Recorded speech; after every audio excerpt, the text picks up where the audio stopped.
So in spite of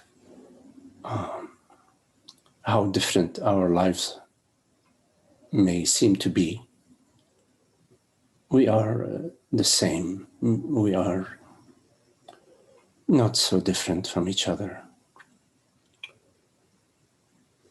And I'm not talking about the bodies and the personalities, and I'm talking in our essence, at the core of our being. We are this transparent presence, this aware, impersonal presence.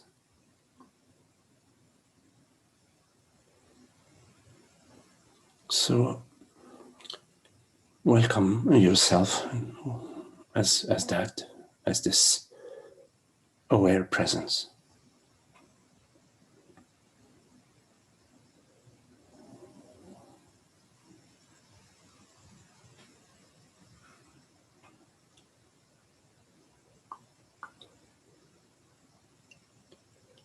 No need to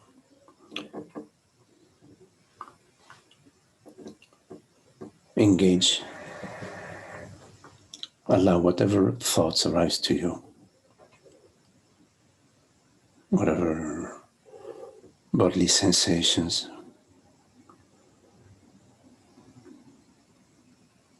to be like the clouds in the sky, like the sound of the stream, or like birds flying past your window.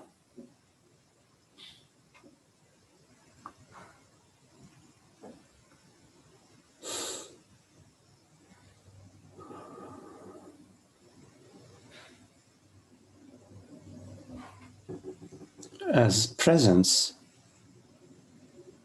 there is no separation.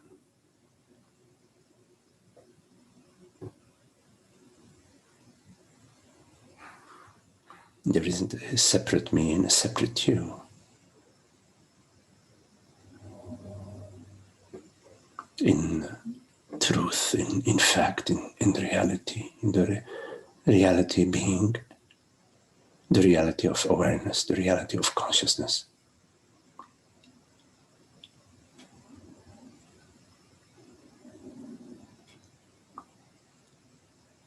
Of course, we all witnessed all sorts of experiences which we refer to as the past. Our family, our education, events, all sorts of events that happen to us.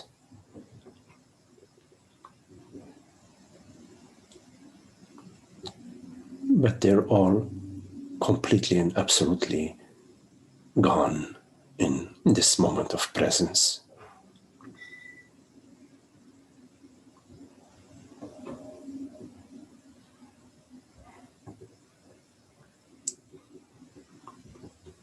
So in recognizing ourselves as being, as this transparent presence, we are not introducing a new belief. We're not rejecting the past. We're not rejecting the world. We're not rejecting the mind.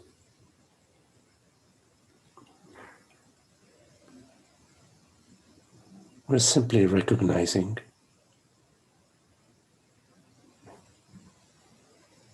that the reality of our experience is the reality of being, is not made out of thoughts or made out of feelings or images or memories.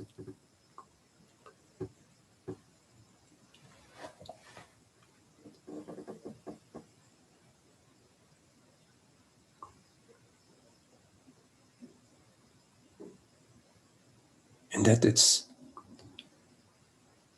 possible for the world to appear in so many different ways, different shapes and shades and forms,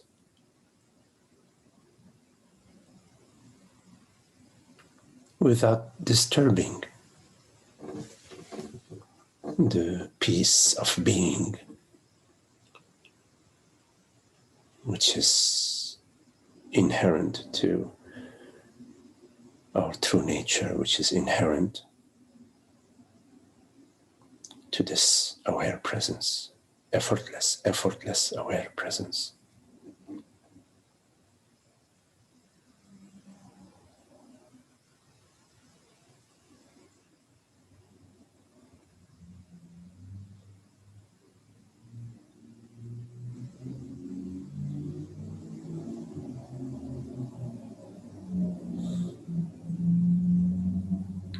It is only when we somehow separate ourselves from the totality, which is truly not possible.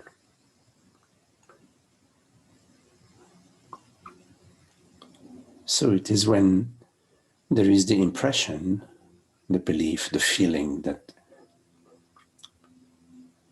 I am this person, this son, this daughter, existing in time and space as a separate self, as a separate consciousness.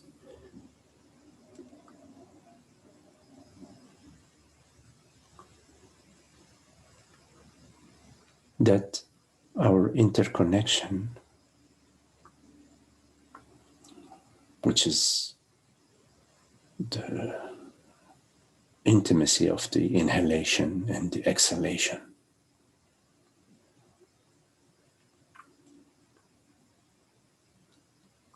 is overlooked. Our wholeness and our intimacy is overlooked.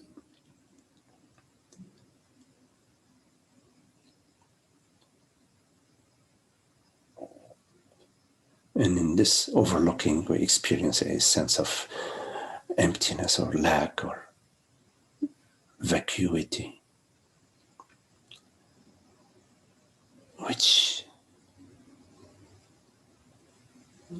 is intolerable.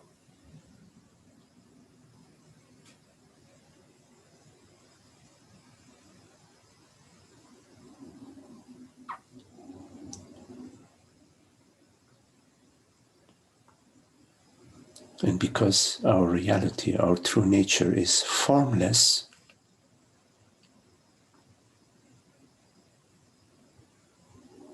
meaning not lacking anything,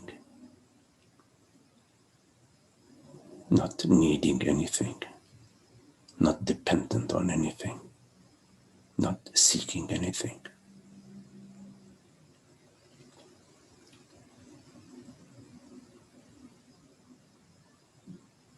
We resort to imagining ourselves and feeling ourselves as material-like, matter-like.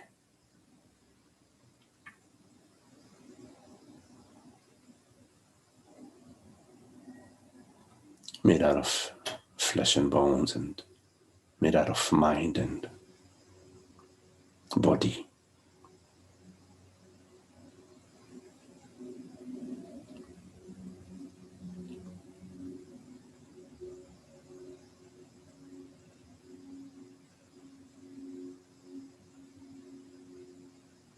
And given,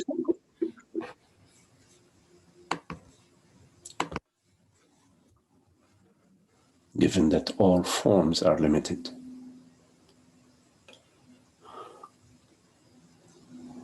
we seek to reconnect with our wholeness, with our totality, by holding on to other forms and other objects.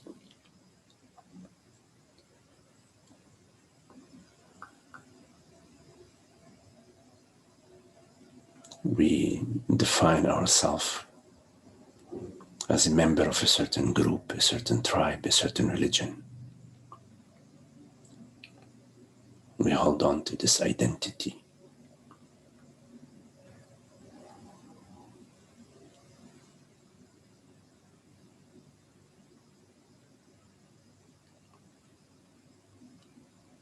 We experience ourselves alone, and we seek out of the group this reassurance that we are not alone.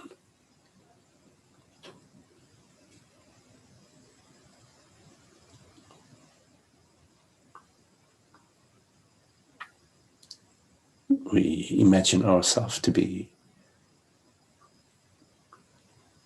an attractive or unattractive form, sometimes loved and sometimes unloved. And we struggle hard to get into the camp of those who are loved.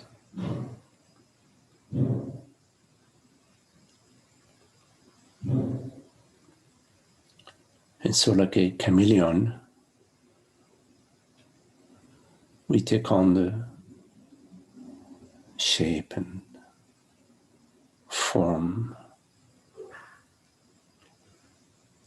that gives us the most acceptance.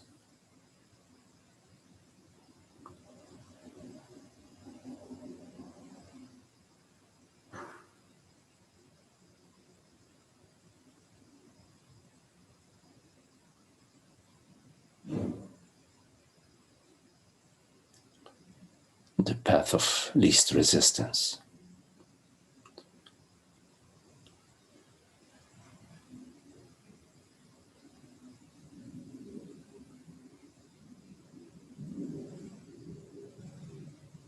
We want to be recognized. We're looking for agreement, approval.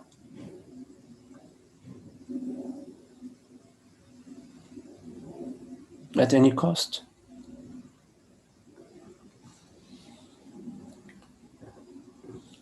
We often do so with complete disregard for whether the other is available for us.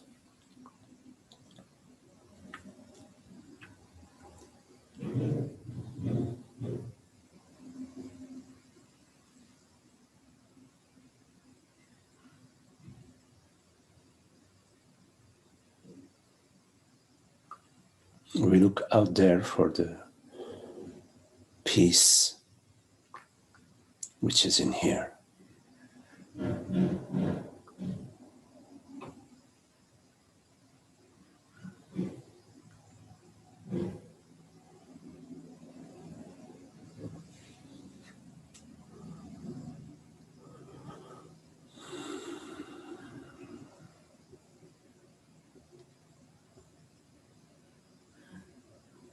And yet it's so lovely, so beautiful, and so peaceful to be free from images,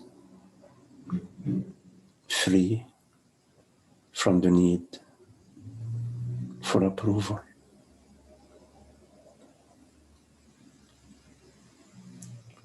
Like in the garden, playing in the garden.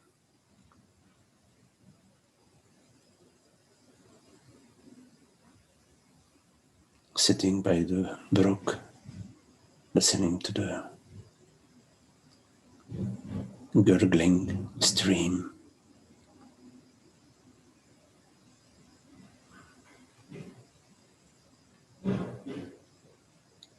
Or engaged in activity while at the core of our being we are at peace.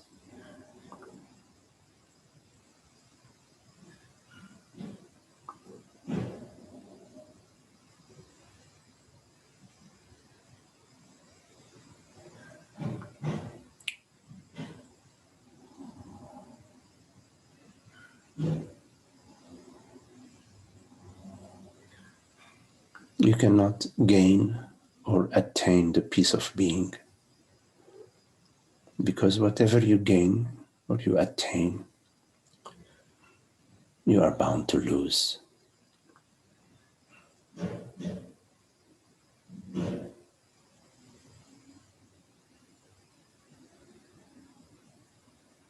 Rather, the recognition that I have never been this person that I imagined myself to be. I have never been a separate body-mind. This simple understanding is neither a gain nor a loss.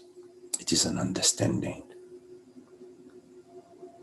The understanding of how it is that I refers to the transparency of being. It does not refer to that which appears and disappears. The understanding that I does not refer to a body, mind, a male, female, a mother, a daughter, a son, which appears and disappears.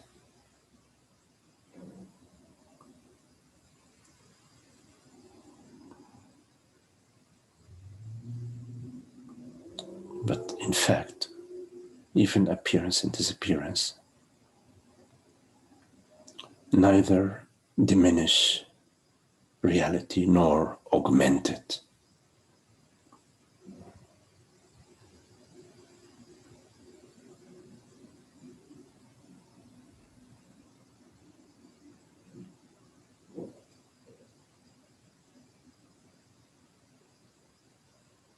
And you are this reality.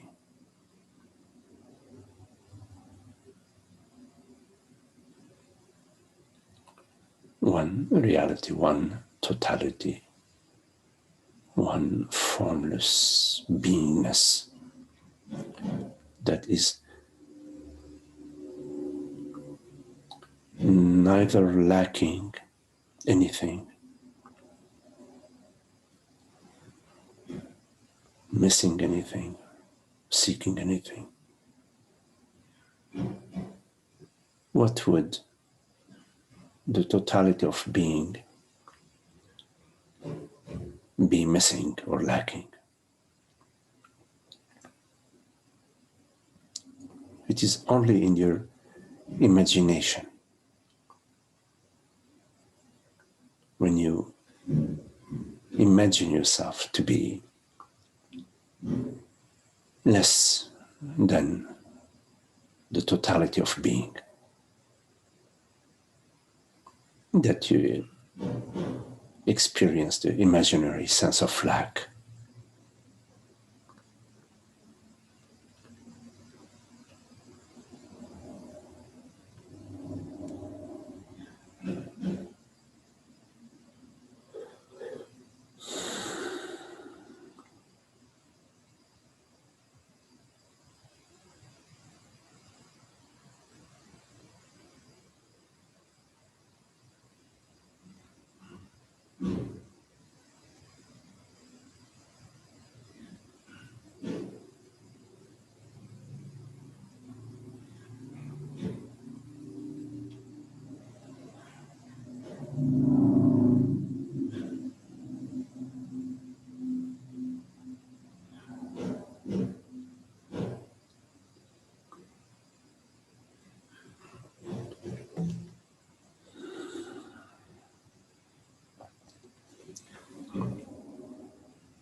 Okay, well, if you have any questions, anything you would like to share, explore, please make sure you unmute your mic, and you're welcome to turn on your video so we can see each other if you care to. So any questions?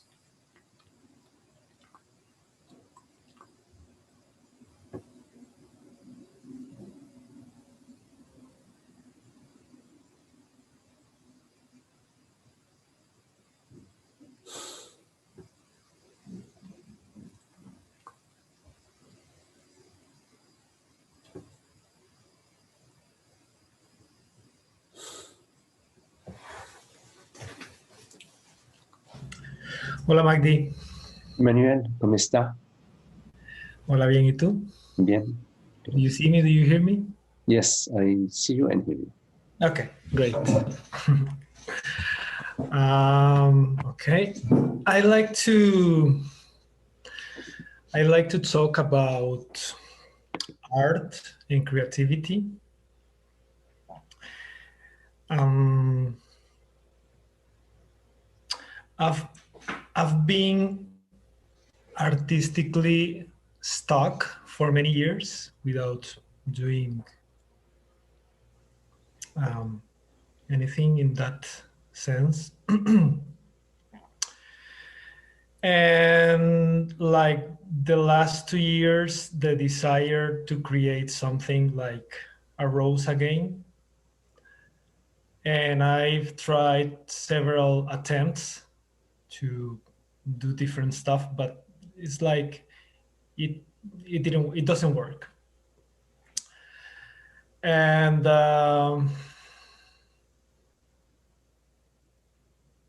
there is something like very interesting that happens about that, and it is that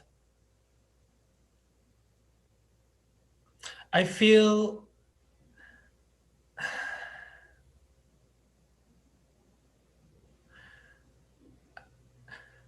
I feel like there is some hindrance, on the way. There is something that has to be removed in order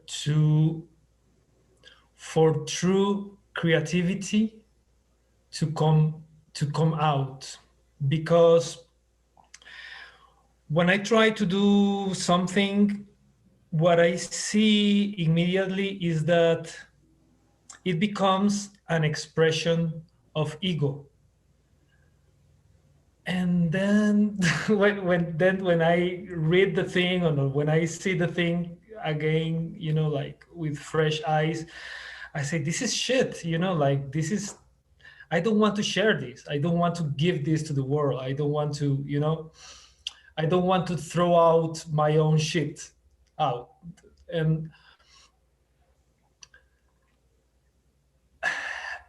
And somehow there is something that says like, it is better to wait. It is better to not not yeah, like not to do anything and just keep contemplating and wait. um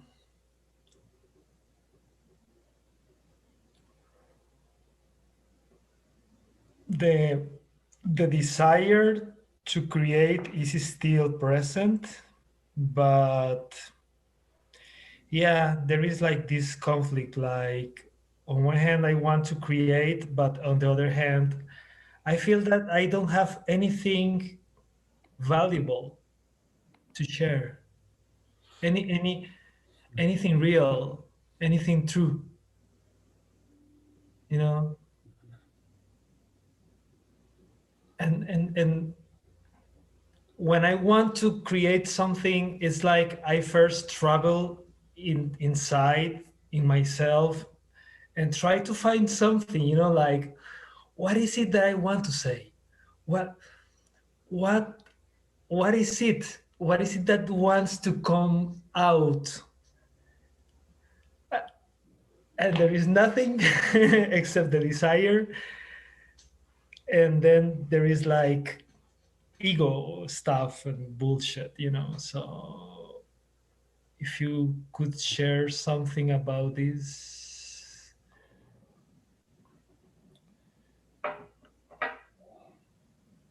Well, it's good that you have this discernment between expressions that you express that come from the ego, come from the sense of separation, come from a certain desire, personal desire or personal need, and then expression that is not through that channel.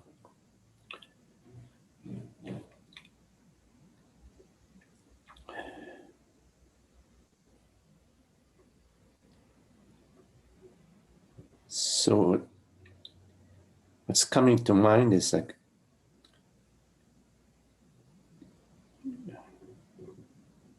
two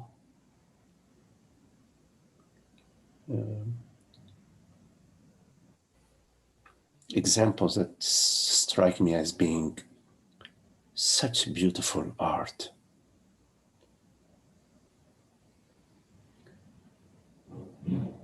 One of them was, it must have been in the 1980s, when I was at a university.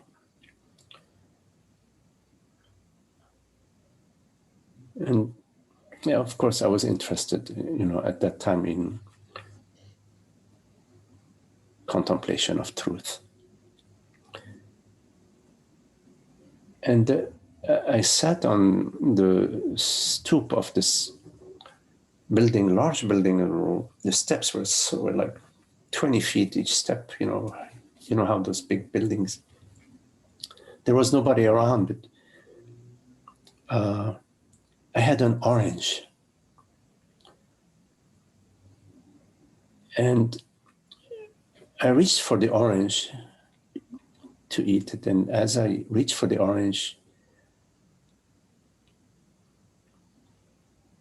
somehow the orange became the entire universe, the entire world.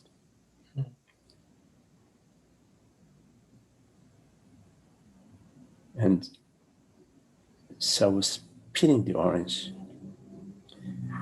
smelling the orange, and then tasting the orange.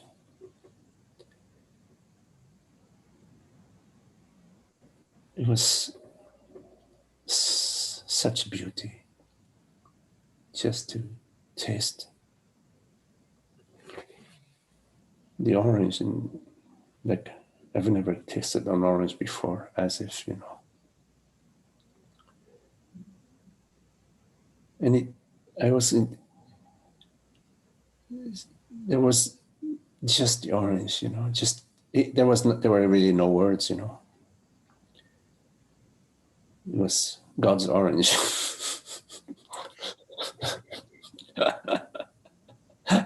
Favorite God's orange.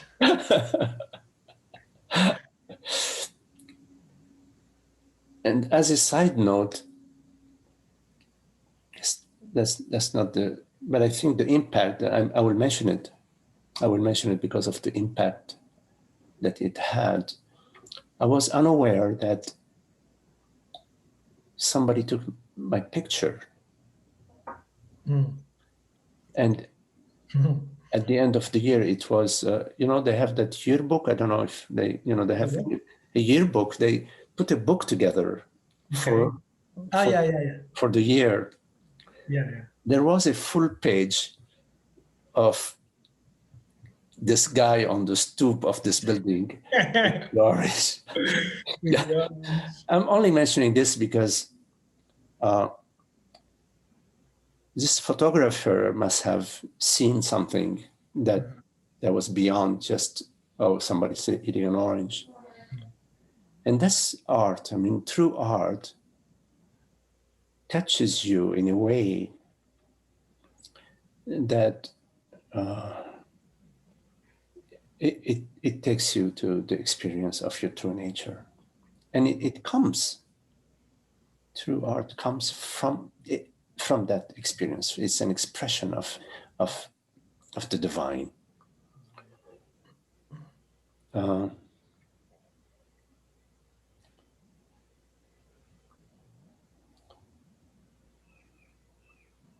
was another event that I recall of sitting next to a stream upstate in the Adirondack Mountains, upstate New York. It was deep in the forest, just sitting by the stream.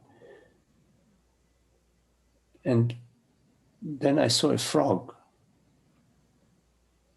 And as I looking at the frog, it jumped into the water. And when it jumped into the water, it made like a ploof, ploof.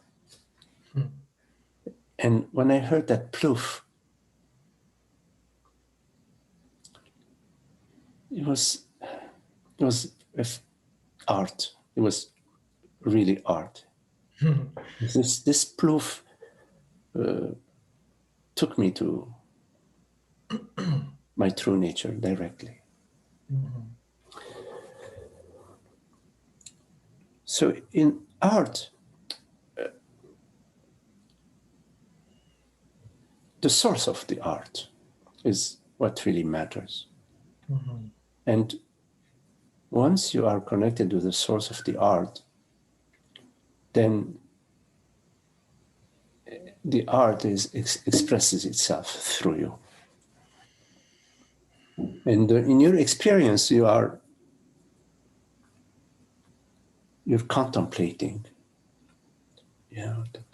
this desire for art to express yourself artistically. And the way you conduct this contemplation can be artful, can be an expression of your art. So when you're looking at this desire to express yourself artistically, and you just see it there, and if it's about, I want to get known, I want to become famous, whatever, to also see that, to see that maybe I'm bored with my life, I want to do something different, and I think that art is different, is something else, something more fun, something more in line with what I am. These thoughts, these feelings, to see the entire show of your thoughts and your feelings and your beliefs, and also these tendencies that are rising through you, to see it all and hold it all in equally.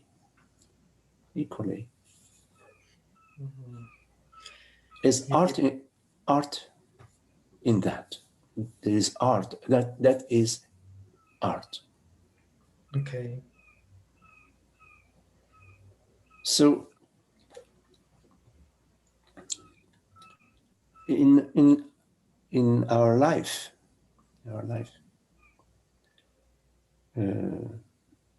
everything is appearing as it is. There is no mistake. But from the perspective of what I believe or what I think is good for me, then I don't perceive everything equally. I perceive from the perspective of my conditioning, what's good for me, what may aggrandize me, what may preserve me. Is that there is that tendency within us to live from that perspective. And so we are unable to meet our experience equally as presence. Because as presence, we are perceiving it all, the whole how our life is unfolding, how our thoughts are unfolding, how our feelings are unfolding. We're perceiving everything equally. Mhm. And so there isn't a struggle. There is a flow. And if you're artistic, your love for art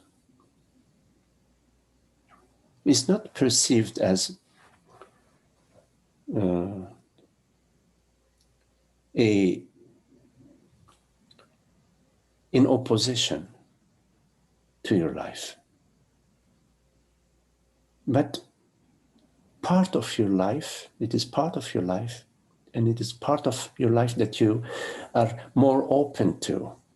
You say, okay, I am here in the midst of whatever is unfolding, but I know the direction that I want. I know the direction that I love. You see, so that's part of it all. It is not there is a problem. It's not about there is a problem, because if you hold that which you love in the midst of your life, it is going to affect your life without struggle. A good example of that, like for many years when I was working, I was overworking.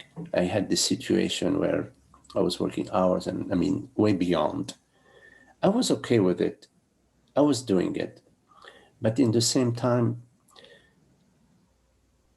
I knew that's not what deeply in my heart I wanted.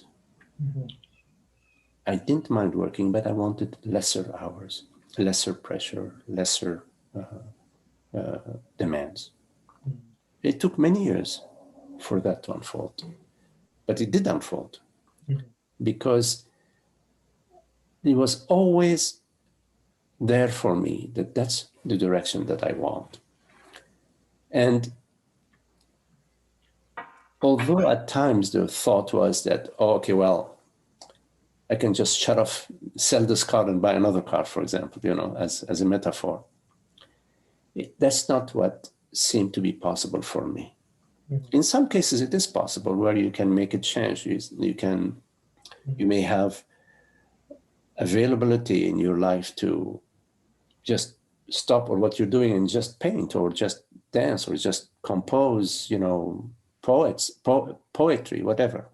It may happen in some people's life and even in your life at some point in time, it may. It's just, it may be unfolding, it may be possible for it to unfold now, or it may be something that will unfold in a few years, or it may be something that will not unfold at all. Yeah. And the art is in how you live it, how you live your life.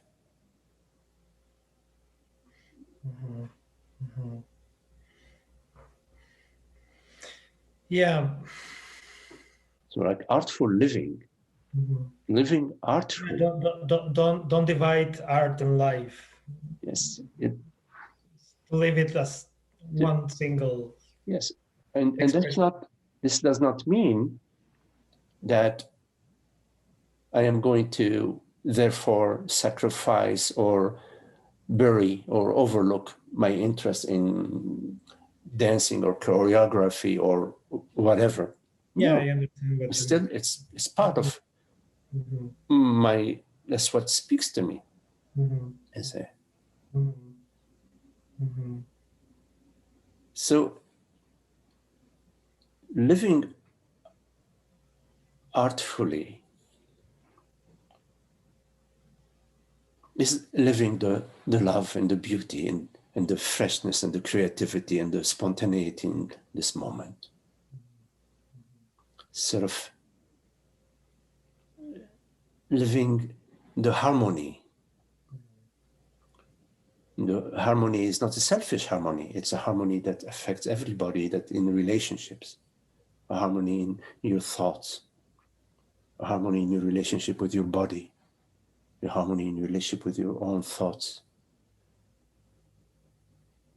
in the way you express yourself, in the way you express yourself to yourself and to others. Thoughts that you hold about yourself, that you maintain, that you... Yeah, that's the thing, that it's impossible not to bring all your stuff into the creative act, you know, Yeah. because I know for sure that the impulse to create is pure. It doesn't come from ego. It doesn't come from the desire to be famous or to be rich or to be known or whatever. But on the way, it gets polluted with all that stuff, you know. And then I start to think, oh, what will others think about this? Is this good enough? Maybe will I be known? Will I be famous? Is Mm-hmm. this piece that I'm doing, you know? And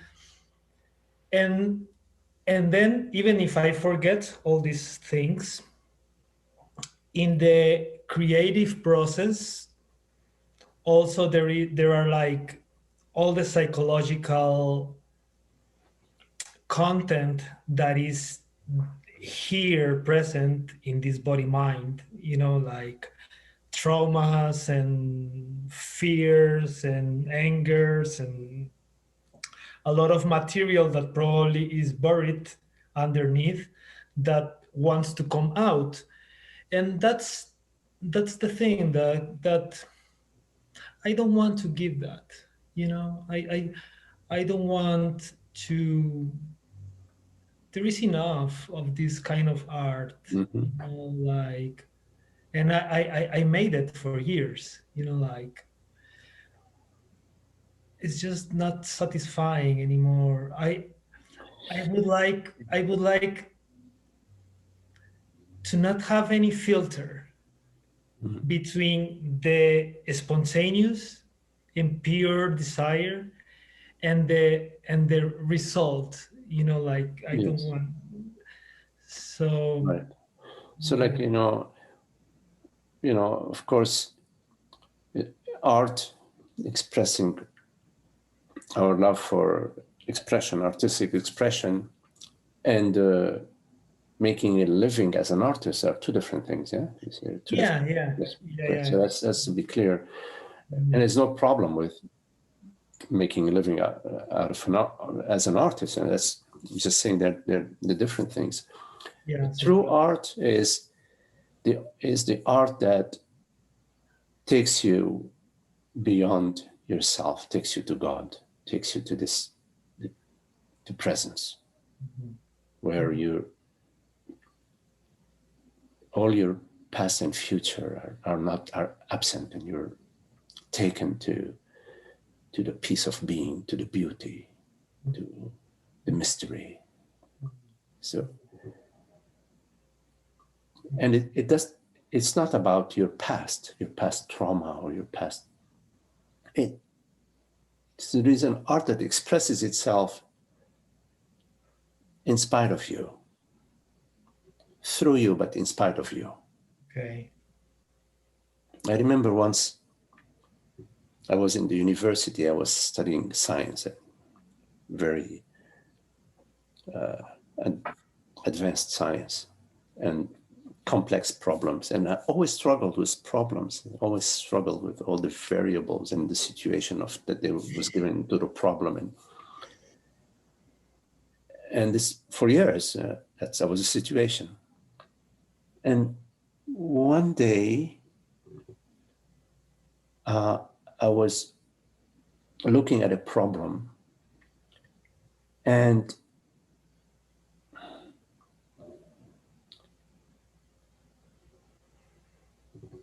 it's as if suddenly I was inside the problem, and the solution was just a clear, very, like, it was as if I'm inside the problem looking at the solution.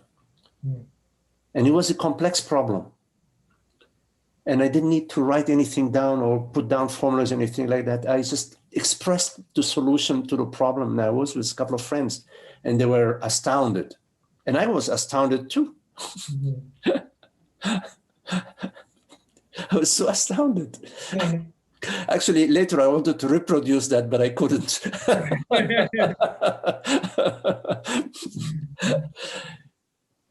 Somehow this is arising as art expresses itself in spite of you. And I don't think that there is a formula to be an artist. Again, I'm speaking, in a very limited way because of my experiences not with the arts. But there isn't a formula. It's maybe the formula is God is holding the pen when you're writing poetry, or God is holding the violin when you are playing the violin, or God is holding the paintbrush when you are painting, or God is dancing through you. So I have a feeling that right now your art is about artful living, bringing art in your life somehow, not that your life is art, to somehow explore that and see how your artistic, your love for art can express itself, can use that as a springboard. Use your life as art as a springboard to whatever. Okay, that's beautiful. Yeah, that's beautiful. In a way, it always surprises me, Emmanuel, like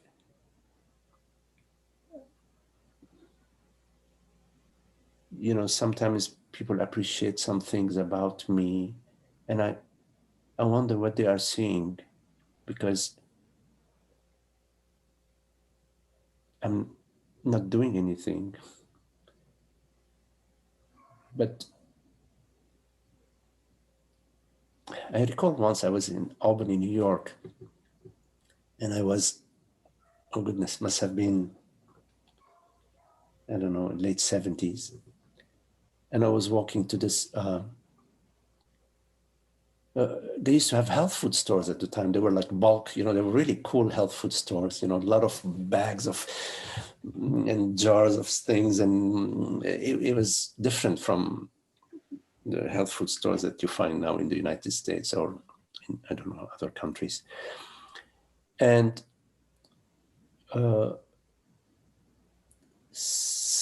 something caught my attention on the sidewalk.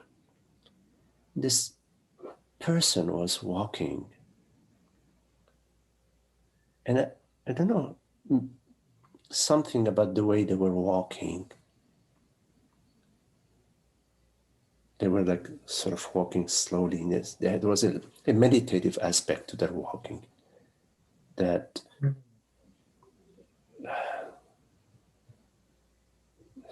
touched me deeply.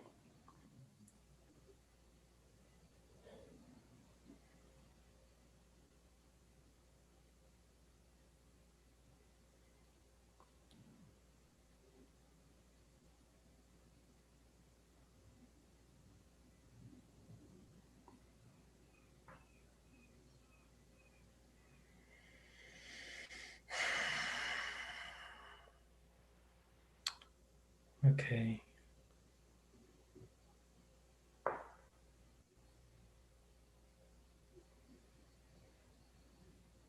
Maybe there is art in love, art in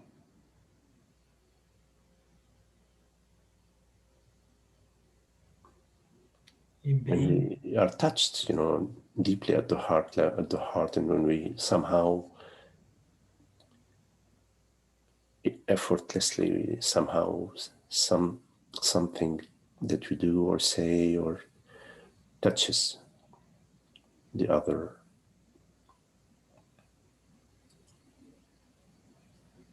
Francis sometimes says that part of the teaching is being with the teacher, simply somehow seeing the teacher, how they live, what they do.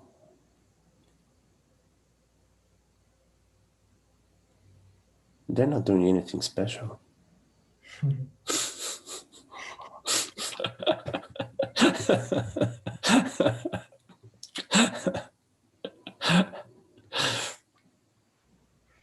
And that's special too. That's very special.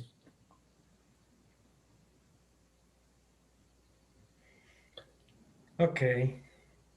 These words really touch me deeply. Okay. So I'm just tasting all this sharing. I don't want to take more time because probably there are more questions there, but I really appreciate Okay, Manuel. this. Claro. Gracias.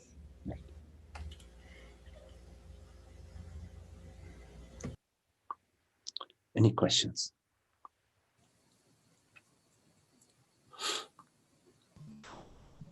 Hey, Magdi. Andrew. Hello, Andrew. I'll put on my video for a second. Good. Nice to see you, Andrew. Good to see you too. Where are you now, Andrew? Oh, I'm living with my parents right now, about an hour and a half south of DC. Oh, okay. Yeah, so not too far away. But my question is, a couple of months ago, I remember joining one of these meetings, and I asked you. I had more recently moved in here. This was probably in like April or May, and I asked you a question about like OCD, because I said, like, since I've been here, I've seen like a little bit of an increase in anxiety, and then all of a sudden this like OCD type tendencies started occurring, and I've never had anything like that before.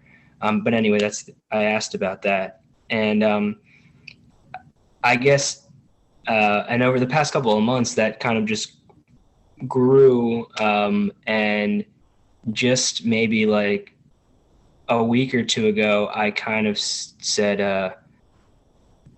I've had it listening to thoughts, because that's essentially like what OCD and probably other anxiety disorders kind of boil down to, is the mind saying, look at me, look at me, look at me, look at me, in a more kind of, I guess, egregious way than it normally would. And so I just kind of said, like, I'm not going to listen to it anymore. And instead, what I'm going to do is I'm just going to notice thoughts and feel the kind of the feelings in the body that accompany them, which are uncomfortable, and just be with that. And I guess, and even though I have like I have some meditation experience of like doing something similar to that, this seems to be a kind of a deeper level where I'm really just not letting thoughts dictate my movements. I'm doing things more purposefully. What I'm struggling with is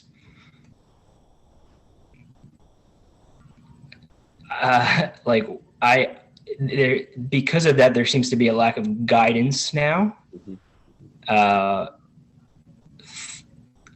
don't know if I can trust it. That's what I'm struggling with. I don't know if I can trust a thoughtless environment. Yes.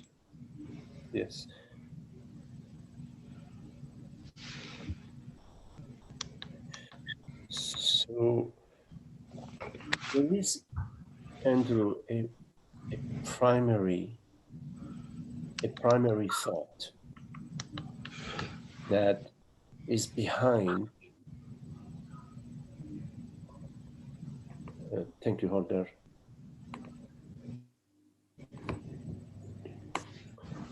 So there is a primary thought that is behind all thoughts. And there is a primary thought behind the thought that says, I'm going to ignore all the thoughts, or I'm going to do this and that. And that primary thought. Right. Huh? Yeah. Right. No, I understand. I know where you're going. Yeah. Yes. And the primary thought is the I thought. The I thought is an assumed that I am Andrew. Yes. Okay, so Andrew is now deciding not to follow thoughts. And I don't think I explained it well, because it's not a decision. There's no thought decision saying I'm not going to listen to that. Instead, what it is a noticing that I is based, the I that says whatever is a false I, and it's based in thought. And then there's an empty space. yes. And I don't know if I can trust that space. That's the question. Yes. Well, when you say, I don't know if I can trust that space, what I am, when you say I cannot trust that space, what are you referring to by I in that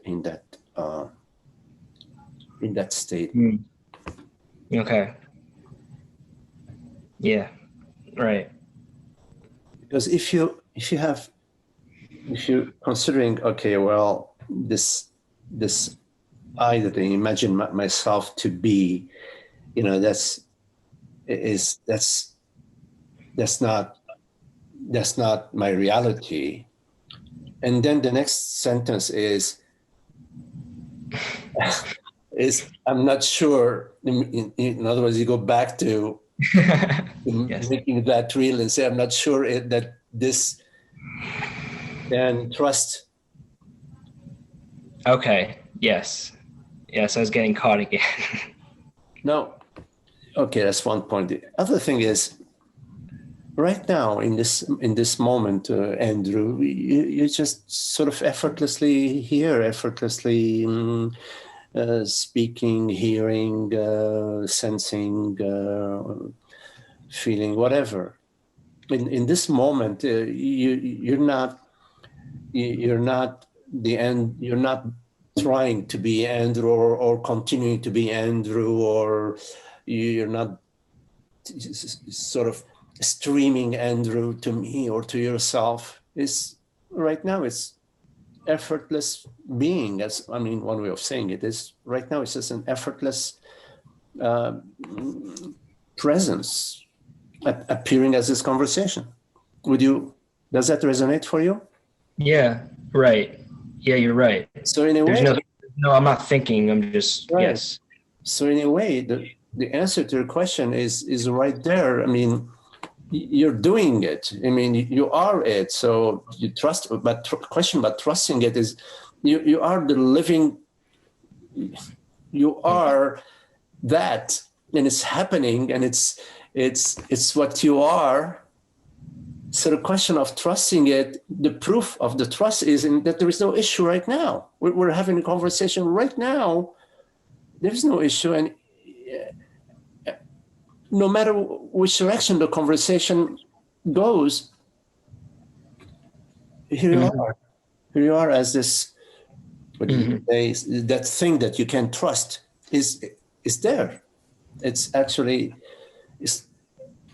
it's not like an object that you can see and say, well, I can trust thoughts, I can trust his experience, I can trust my grandmother. It's not an object. And so you're wondering, how could I trust this non-objective beingness? And what I'm saying is that this non-objective beingness, you're trusting it right now. It is trusting itself right now. How about that? It is itself right now. Yeah. So the question of should I trust it, you're going to the imaginary, I thought, the imaginary whatever, and whatever. And you say, well, maybe I'm not sure that I can trust beingness or presence.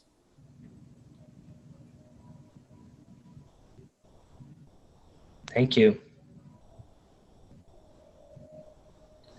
Yeah. It's so much simpler than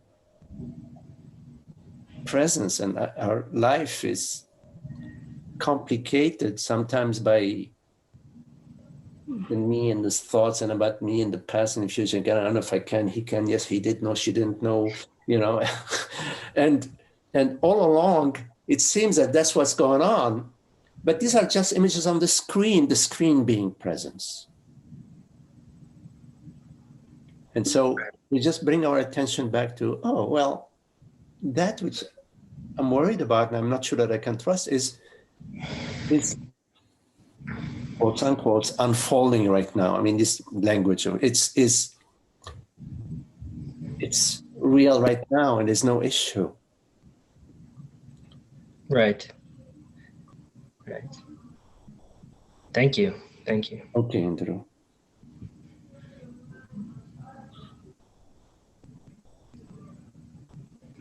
Any questions?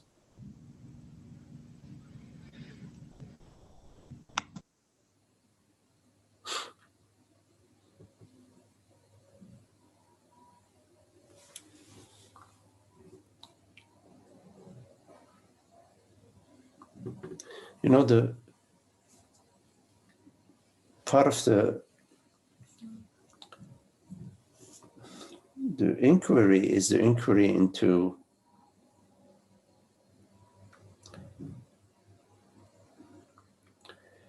yes, there are these me thoughts, the I thoughts arising. What is it that is real? What is it that is not moving? And it's not like there is any problem with whatever is moving, thoughts, sensations, perceptions, the weather, politics, whatever, volcanoes. There is in our experience that which doesn't come and go. There is in our experience, there is a reality to our experience. And the reality of our experience is our reality.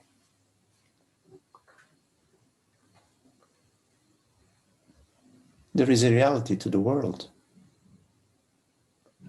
And the reality of the world and our reality are not two realities. There's a reality to the mind. And the reality of thoughts and my reality are not two different realities. What is this reality? It's obviously not the oak tree in the yard. It's not my dog. It's not my car. It's consciousness, awareness, presence.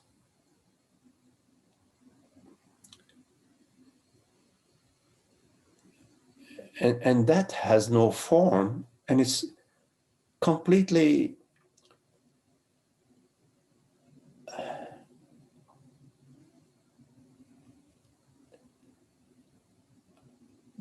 the unmoved, the unborn.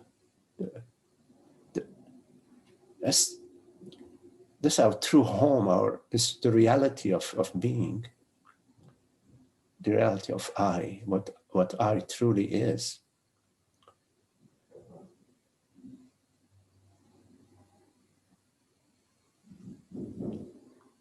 And if we cannot trust that,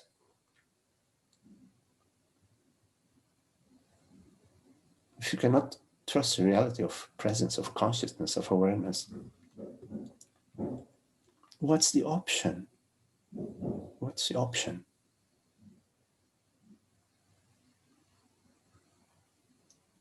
To trust your feelings, the thoughts that arise to you, to trust your rabbi, your sheikh, your priest, your spiritual.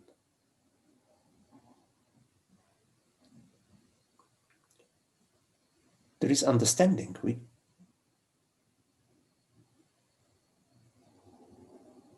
We are capable to understand. We can understand.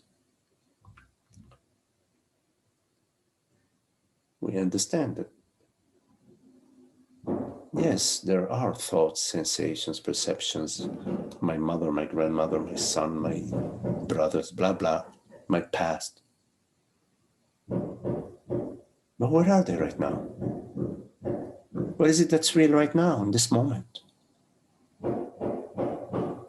That which doesn't come and go, that which doesn't move. Is it not awareness, presence, consciousness?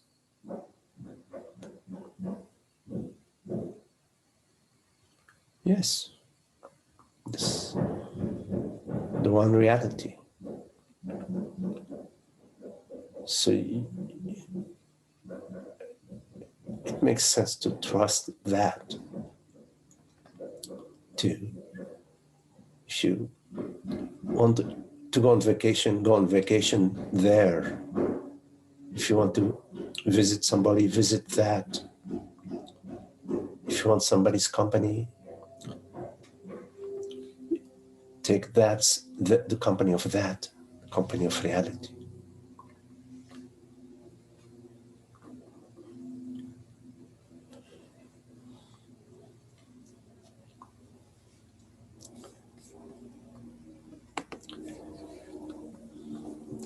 Any questions?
Okay, well, thank you all. Lovely to be with you, Amna and Holger, Andrew and George, John, and Thomer and Rose, Esther, Richard, Emmanuel, Holly, Zoe, and Frank. Thank you all. Thank you, Magdi. Thank you. Thank you, Magdi. Thank you. Namaste, all.